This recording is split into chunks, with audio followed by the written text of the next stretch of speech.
Olá, meus irmãos, a paz de Cristo. Aqui Valdeir Contávia falando com vocês. Estamos na Itália e estamos chegando aqui, falando de coração para coração. Estamos esses dias conversando sobre relacionamento e o nosso tema de hoje é a expressão verdadeira nos relacionamentos. E eu vou iniciar através de uma metáfora, um conceito metafórico para ficar mais fácil, sobre um instrumento musical. E aí eu vou seguir ampliando o conceito. O instrumento musical, ele não toca por si só. Somos nós que o tocamos com o objetivo de expressar a nossa musicalidade. Somos nós que expressamos música, porque somos quem toca aquilo que na verdade é animado. O instrumento que não é tocado, o meu conceito é que ele é um desperdício de possibilidades, porque ele fica sem a expressão para o qual ele foi criado. O desígnio não está a acontecer. Da mesma forma, quando nós nos recusamos ou nos omitirmos de sermos utilizados pelo nosso Criador, por Deus, nós também perdemos função. E a gente não pode expressar o bem essencial se não formos tocados por Deus. Essa é a grande questão. Por esse motivo, se em nossos relacionamentos nós não expressamos o toque de Deus, estaremos enganando uns aos outros e entrando numa monotonia, com a falta de alegria, com a falta de criatividade, por causa da estagnação espiritual. Jesus disse em João 15:5, que se estivermos nele e ele em nós, vamos ser pessoas frutíferas. Contudo, ele falou assim: sem mim nada podeis fazer. A gente não pode fazer nada sem Deus. Por que a gente não pode fazer? Porque a questão da ação espiritual, e do conteúdo espiritual precisa de sentido intrínseco. E isso precisa vir da fonte, que é Deus. Por isso que quando o tempo vai passando, as pessoas estão longe de Deus, elas começam a não perceber coisas espirituais. Jesus falou bem assim: tem olhos para ver, mas não veem, tem ouvidos para ouvir, mas não ouvem, com o seu coração, não são tocados, não se convertem com o seu coração para entender e se apresentar a Deus. Então, quanto maior a distância, quanto maior for o desligamento de Deus, mais nós perderemos as funções espirituais, E a gente vai entrando nos conceitos e na atmosfera terrena, animal e mecânica. Ou seja, nós vamos nos afastando da potencialidade que teríamos como ser humanos para o qual nós fomos criados. Então Jesus não disse que seria difícil fazer algo espiritual sem ele. Ele disse que sem ele não é possível agir. A gente não consegue chegar a coisa alguma. Então, nós somos apenas instrumentos. Ele é quem nos toca.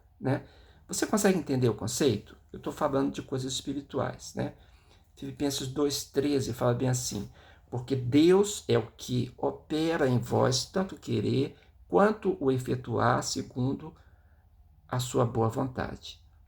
E eu estou dizendo, então, que as coisas espirituais não podem acontecer. Só que sentimento, ele não está no mundo da matéria, ele não é uma questão físico-química apenas. Ele é uma questão da potencialidade espiritual, da faculdade espiritual que Deus nos dotou. Então, o amor essencial, ele é espiritual, porque ele é primeiro uma expressão de Deus. Outras expressões como amor, fidelidade, entrega, boa vontade, perdão, superação e renovação, tudo isso pertence a essa geratriz, que inicia com a potencialidade que temos em Deus, porque fomos criados para Ele, e sem Ele nós vamos diminuindo essa energia que Ele nos deu para ser renovada a cada dia no contato com Ele.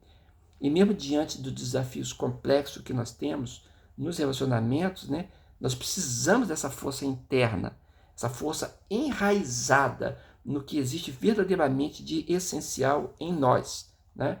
De acordo com 1 Coríntios 13, o amor de Deus sustenta todos os atos, inclusive nos torna forte para não recuar diante da dificuldade, diante das provações, né? Diante dos desafios e diante daquilo que vale a pena na vida, né? Então perceba que estamos falando sobre esse amor nobre, né? Não devemos confundi-lo com a barganha que existe por aí, em que a pessoa só ama a quem lhe dá algo em troca. E aí nós temos seria uma posição muito, muito complicada e difícil, né? Então veja bem, se é troca, não é amor, mas sim um interesse, um arranjo, um negócio, está numa outra dimensão, numa outra dinâmica na humanidade, né? Então isso pode até perdurar durante algum tempo, sendo chamado, conhecido como amor, mas é uma outra coisa, né? Mas quando não houver mais o que trocar, esse tipo de amor que não é essencial, ele se esvai. Então Deus nos criou e nos dotou e nos fez de um modo que nós deveríamos expressar o amor dele nas coisas subsidiárias que fazemos e nas coisas importantes e essenciais, né? Então, eu não sei se você consegue entender esse conceito que eu estou apresentando, e eu estou me esforçando para fazer isso de forma devagar, né, para construir esse raciocínio, mas amor, ele é relacionamento no nível que deriva de sermos instrumentos de Deus para o bem do outro. E a reciprocidade é a recompensa disso, né? Então, relacionamento é nobre porque pressupõe dádiva, doação, compreensão, participação, né? Eu quero fazer um parênteses aqui. Entenda, o meu tema é relacionamento. Eu poderia estar falando sobre o amor de Deus na adoração, no louvor, né? Mas não estou direcionando por aí. Eu estou pegando aqui uma parte importante que Deus tem na revelação para que o nosso coração seja preenchido da forma correta e a gente consiga superar as barreiras que existem para termos relacionamentos saudáveis, né? E satisfatórios e bons e coisas que agreguem ao coração e perdure, porque o que Deus faz é para durar muito, né? Porque ele é um ser eterno. Então ele não faz uma coisa apenas por um momento. Pode fazer no momento, mas o impacto é duradouro. Então, quando Deus resolveu criar todas as coisas, ele decidiu que no universo teria amor. Foi uma decisão dele no princípio. Por isso, ele concedeu a oportunidade da escolha, né? Num universo sem escolha, não seria possível o amor, né? Muitas pessoas perguntam, por exemplo, por que o anjo Lúcifer pôde se transformar no diabo, já que ele foi criado no anjo de glória e no céu? Ora, se não houvesse escolha no universo que Deus criou, os anjos não teriam a alegria de serem criaturas livres. E se eles não são criaturas livres, são criaturas tristes. O céu seria povoado por criaturas robóticas, pré-programadas, inexpressivas, né? E criaturas presas à rotina, não tocadas na expressão por Deus. Seriam seres movidos, monótonos. E assim, são muitos relacionamentos de pessoas que não vivem o amor essencial, porque estão vazias de Deus. Então não tem a força de exercer o amor essencial, apesar que gostaria, muitas delas, né? São apenas movidas, automáticas, reativas e não voluntárias, não espontâneas, no sentido espiritual do termo. Por isso, na verdade, a carga de energia que receberam, né, ao nascer para buscarem a Deus e buscarem o seu propósito e repercutir em relacionamentos saudáveis, vai diminuindo, né? Isso vai pesando e vai se desgastando. Então seguem uma movimentação vazia. Estão juntos, mas sem expressão da alegria de serem livres, se doando por amor em relacionamento vivo, alegre, com cumplicidade, né, um com o outro, apoiando, né, mesmo a vencer as dificuldades e os erros. Né? Veja que isso parece um amor idealizado, romântico, mas é apenas verdadeiro mesmo. Né? As falhas, elas existem, né? As falhas estão lá, os deslizes existem, aborrecimentos e toda a imperfeição do estado humano atual nesse mundo que já é maligno, né? Mundo de pecado mesmo, né? Porque foi dessa forma que nós deturpamos aquilo que Deus criou para o nosso bem. Contudo, também a força estruturadora que permite renovar a disposição e a boa vontade está em buscarmos aquilo que Deus nos deu para sermos felizes. Então, se estivermos sem Deus, que é a fonte da inspiração, nós seremos instrumentos estagnados e sem a real felicidade. Viveríamos como casais ou como famílias apenas cumprindo papéis sociais com base em interesses e com base em trocas. Né? Porém, sabemos que as trocas iniciais elas perdem o valor e o interesse se desfaz. Essa ideia ruim de eu faço algo por você, se você fizer algo por mim, um dia isso cansa a relação. Né? O amor não é isso, irmãos. Não fomos feitos para expressar apenas interesse. Né? Então, para o relacionamento, né, a ideia certa e baseada em princípio bíblico é que a melhor coisa é oferecer o bem do que buscar o bem para si mesmo. Né?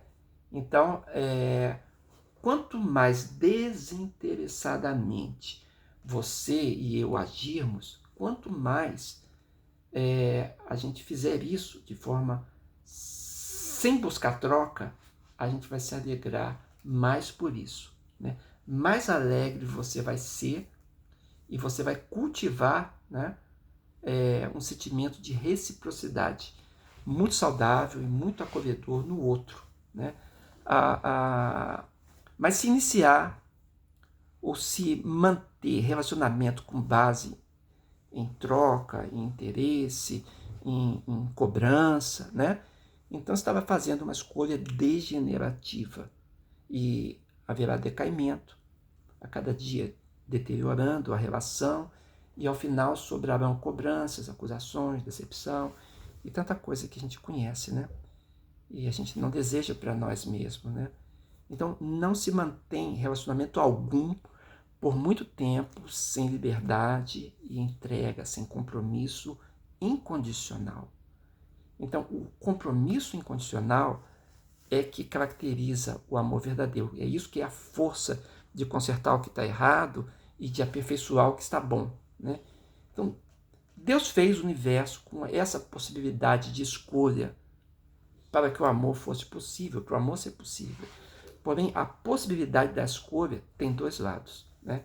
Ela liberta na dádiva ou ela aprisiona no egoísmo.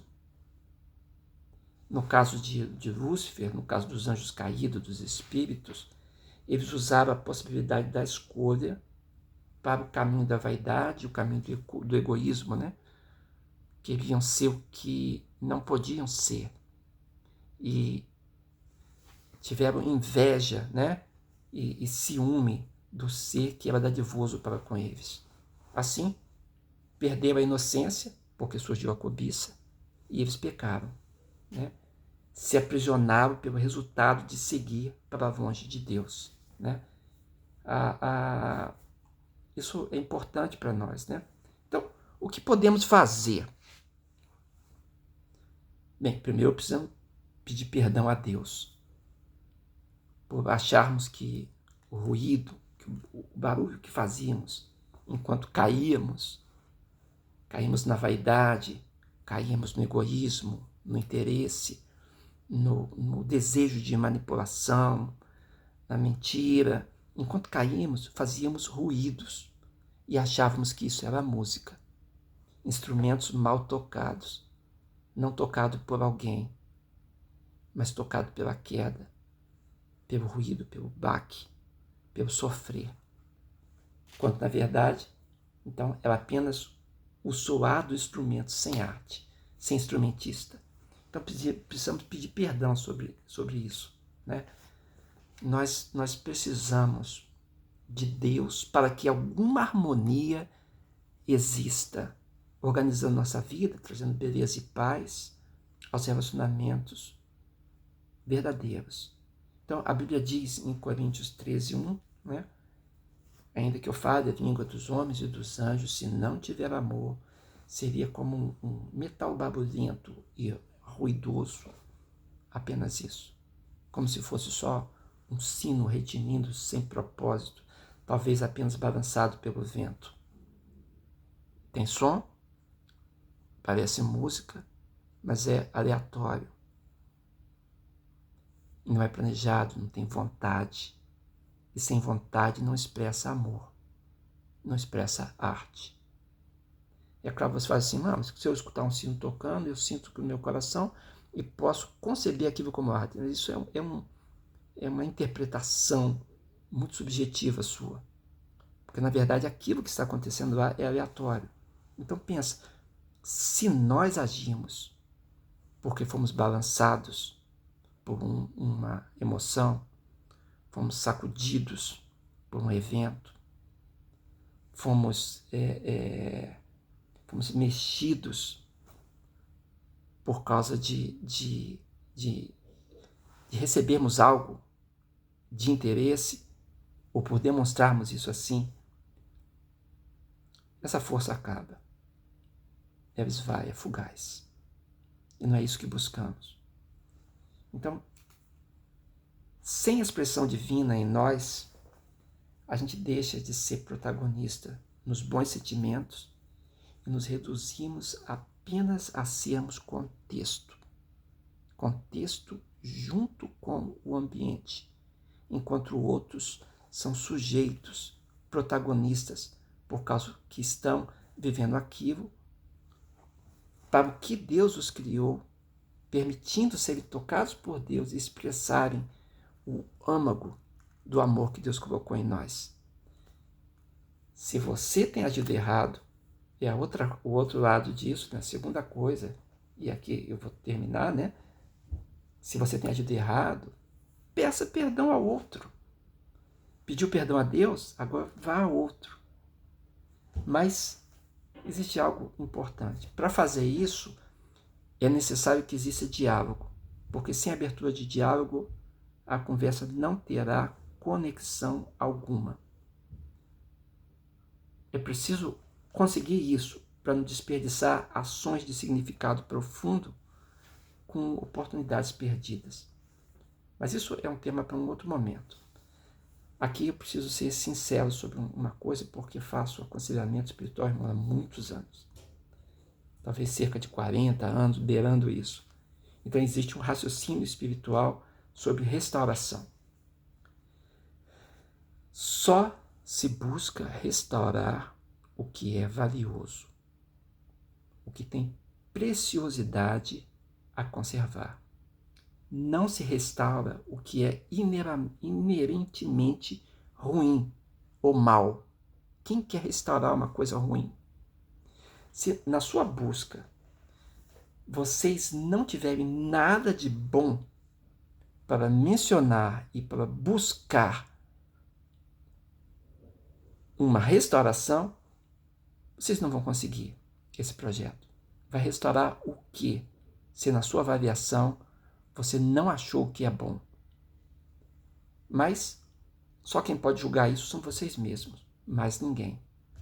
Eu, como conselheiro, como pastor, como líder espiritual, como pesquisador do comportamento, eu posso dizer a você, busque a essência do que você tem avalia isso com cuidado e avalia junto com o outro. Se os dois entenderem que o início foi verdadeiro, foi bom, e há algo a resgatar, o resgate pelo nome de Jesus. Isso é importante e é fundamental. Eu vou usar um texto da Bíblia como um raciocínio paralelo, porque estamos buscando aqui os princípios, né, do que é espiritual e permanente. Né? Tem um texto, 1 Coríntios 3, o verso do 12 ao verso 17. É um trecho da Bíblia, né? Em 1 Coríntios 3. E o entendimento é que a base sobre a qual a gente edifica a nossa vida precisa ter fundamento precioso, porque o fundamento será provado. E a prova é descrita em 1 Coríntios 3 como uma prova de fogo, porque a prova só conserva elementos que são preciosos. Os elementos perecíveis são destruídos. Não subsistem ao teste do julgamento espiritual, do crivo espiritual. O que está para ser avaliado é a qualidade do fundamento, a qualidade das obras que fazemos. Então, a essência do que fazemos tem uma qualidade. E não é a pessoa que está sendo avaliada, mesmo no texto de 1 Coríntios 3. Porque ele fala, não vai sofrer detrimento, né? Vai ser salvo como pelo fogo, né? Mas a obra de palha, ela será queimada e não restará resquício de edificação do que é fútil. No relacionamento, não podemos ser apenas supridores de desejos e demandas. A nossa ação, comportamento, edificação, é um compromisso com a essência, com o que permanece, com o que é verdadeiro. Mas entenda bem, no relacionamento, a essência não é uma coisa intangível, não é uma coisa abstrata no sentido de algo que apenas existe no mundo subjetivo, no mundo da mente. Não é isso. Na verdade, né, o relacionamento precisa ser objetivo e precisa ser uma coisa lúcida e escolhida para que tenha valor e valor amorável. É preciso fazer alguma coisa, ter iniciativa, ser proativo. Porque se nada for feito, nada acontecerá. Bem, vamos continuar depois conversando sobre relacionamento. Eu deixo você aqui uma palavra de coração para coração, de um conselheiro que está há algum tempo já andando nessa trilha e que busca em Deus consertar a si mesmo para poder compartilhar aquilo que Deus toca em mim. E eu ofereço isso a você, pelo nome de Jesus. Um abraço, irmãos. A paz de Cristo. Amém.